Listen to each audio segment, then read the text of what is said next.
What's a no-deal Brexit going to mean for manufacturing in this country? Welcome to Brexplainers.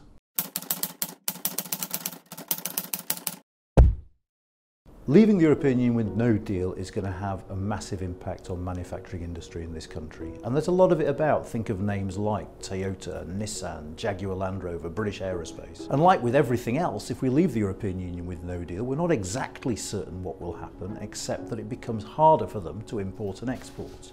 Why is that? Well, firstly, because you might end up with backlogs at the ports. And for car manufacturers who have what are called just-in-time supply chains, that matters.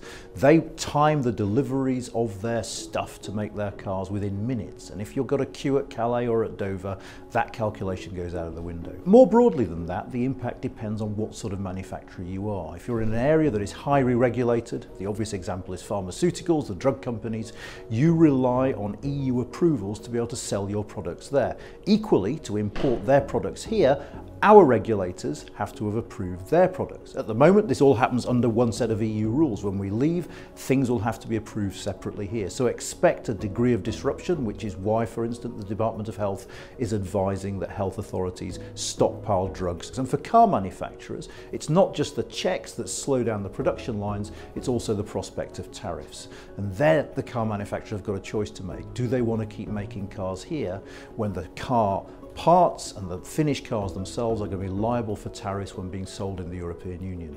No deal will affect all sorts of manufacturing industry quite profoundly.